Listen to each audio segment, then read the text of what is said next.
Bonjour à toi, chers spectateurs. Aujourd'hui, parlons de Still Alice de Richard Gladzer et Wash Westmoreland. Still Alice, ça raconte l'histoire d'Alice, une professeure agrégée qui travaille dans une université et qui bosse dans le département d'histoire et de géographie, qui va être diagnostiquée du jour au lendemain de la maladie d'Alzheimer, une maladie qui arrive très tôt pour elle puisqu'elle vient juste d'avoir 50 ans. Et on va suivre la maladie d'Arranger et au-delà de ça, on va suivre la maladie atteindre sa famille d'une manière plus ou moins éloignée, disons. Donc, Still Alice, surtout réputée dernièrement pour avoir permis à Julianne Moore de recevoir un Oscar de la meilleure actrice, enfin, pour certains, qui aurait dû arriver bien plus tôt pour des rôles secondaires bien plus passionnants que celui d'Alice, il faut bien l'avouer.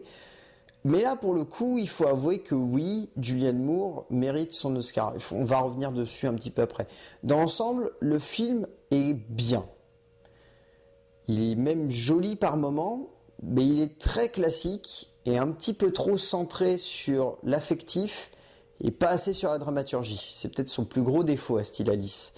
Donc le scénario est signé par Richard Gladzer et Wash Westmoreland d'après le roman de Lisa Genova, le best-seller de Lisa Genova. Et au niveau de la dramaturgie, on est vraiment sur quelque chose de très simple, un peu de très facile, on va dire, sans aucune méchanceté. C'est un film qui a une structure narrative très simple, très cliché par moments, qui ressort pas forcément de l'ordinaire, qui est plutôt dynamique, mais en même temps très classique. Enfin ouais, il n'y a pas grand chose à en dire, il y a très peu de... Ça joue vraiment sur la subjectivité. On est vraiment du point de vue d'Alice du début à la fin du film, et on voudrait vraiment nous créer de la tension sur le point de vue d'Alice. Il y a un joli jeu entre le spectateur et Alice pendant une bonne partie du film, notamment sur le fait que on va en même temps qu'elle un petit peu avoir Alzheimer, ce qui est assez intéressant de ce point de vue-là au niveau du ressenti. Mais voilà, ça reste un petit peu trop facile, on va dire, au niveau de sa manière d'être entrepris, ce film.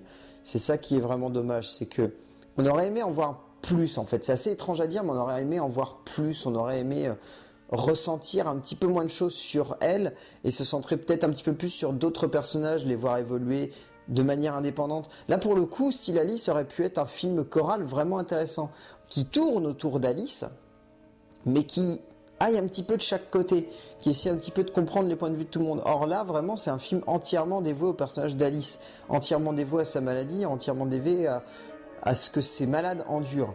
Et de ce point de vue-là, c'est quand même bien fait, mais voilà, c'est pas forcément ce qu'on a envie de voir dans ce genre de film, parce que, pour le coup, c'est vraiment déprimant. C'est vraiment dramatique à un degré qui est plus que cinématographique, c'est un degré humain.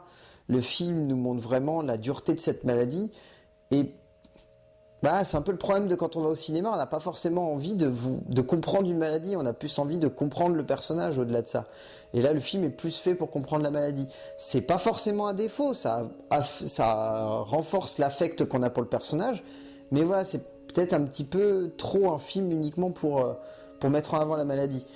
Au niveau de la mise en scène, les deux réalisateurs, donc Gladzer et Westmoreland, arrivent très bien à jouer justement avec cet affect que doit avoir la maladie sur le personnage d'Alice. Et ils arrivent très bien à nous le faire ressentir par le biais d'une caméra qui est vraiment en corps à corps avec la jeune femme, avec Alice. Et pour le coup, il y a des moments où la tension est vraiment à son comble et où on arrive très bien à nous faire ressentir qu'elle commence à être malade, sans pour autant trop appuyer le propos en faisant des effets de caméra beaucoup trop violents. On pense à la toute première fois où elle a vraiment un premier symptôme, c'est quand elle est dans un parc, qu'elle commence à faire son jogging et que tout à coup elle s'arrête au milieu d'une place. Et là, la caméra commence à être complètement floue, à être un petit peu, à être un petit peu branque-ballante, à partir dans tous les sens, mais sans pour autant faire des mouvements trop brusques. À être un petit peu trop lumineuse. En plus, ils vont jouer avec l'audio. Enfin, il y a vraiment un bon travail de ce point de vue-là, et ça arrive à nous faire ressentir l'effet de la maladie sur elle, sans pour autant user de trop d'effets, genre d'une caméra qui aurait tremblé, comme certains auteurs l'auraient fait, ou des jeux avec plein de luminosité, puis pas de luminosité, puis grosse mise au point, et puis plus du tout de mise au point. Enfin, ils en font pas trop de ce point de vue-là, ils préfèrent jouer sur ce qui se passe dans le cadre. C'est-à-dire la caméra va tourner autour d'Alice pour montrer qu'elle est désorientée. elle va voir une très faible profondeur de champ, se centrant uniquement sur Alice, et presque tout le reste va être flou dans le champ. La caméra va prendre 2-3 mouvements, 2-3 points de vue subjectifs, sans pour autant en faire trop. Enfin, voilà, il y a vraiment un jeu subtil et simple au niveau du ressenti de la maladie. Et de ce point de vue-là, c'est vraiment là que le film arrive très bien à jouer avec nous. C'est, je pense, son énorme point fort, parce qu'au-delà de ça, ouais, on est un petit peu coincé ils sont un petit peu coincés par le scénario. Donc ils s'en sortent avec la mise en scène. De ce point de vue-là, c'est quand même très bien fait. Au niveau du jeu d'acteur, donc Julianne Moore, qui mérite largement son prix, même si Rosamund Pike était aussi très bonne dans Gone Girl. Mais elle est vraiment excellente. Et c'est entre guillemets un prix qui récompense plus une carrière que ce rôle-là. Ce rôle-là, c'est l'aboutissement d'une carrière quasiment. Parce que Julianne Moore, c'est une actrice qui parcourt le cinéma américain depuis maintenant 30-40 ans quasiment. Enfin, plutôt 30 ans. Mais voilà, c'est une actrice qui a en plus un physique particulier. Et elle a vraiment campé des personnages extraordinaires. On pense à ces personnages dans les films de Paul Thomas Anderson, comme dans Magnolia ou Boogie Nights. On pense à ses rôles chez les frères Cohen. Enfin voilà, elle a campé tellement de personnages secondaires et tellement des personnages qui sont devenus cultes que ce prix-là venait comme une évidence, mais plus pour sa carrière.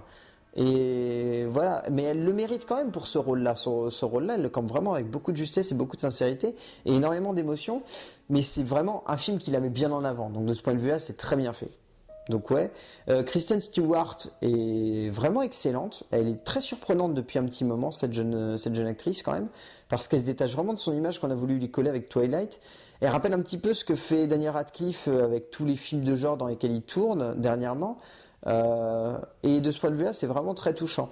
Elle rejoue un petit peu le personnage qu'elle interprétait dans Sils Maria, qui lui a permis d'avoir un César de la meilleure actrice dans un second rôle. Et donc, résultat, elle est vraiment très bien. Alec Baldwin, rien à redire, il est excellent aussi. Kate Bosworth aussi, vraiment excellente. Enfin ouais, elle est très bien entourée, Julianne Moore, et ouais, les acteurs secondaires savent très bien la mettre en avant. Donc ouais, dans l'ensemble, Still Alice, c'est un film qui est bien, qui transcende pas forcément le genre, mais voilà, qui s'impose comme un film plutôt sympathique et rondement mené, et qui joue très bien sur le ressenti qu'on a sur le personnage. Et évidemment pour l'interprétation de Julianne Moore, qui est vraiment, vraiment excellente. Donc ouais, Still Alice de Richard Gladzer et Wash Westmoreland, à voir, pourquoi pas. Ça peut être bien. Donc ouais, à voir. A plus!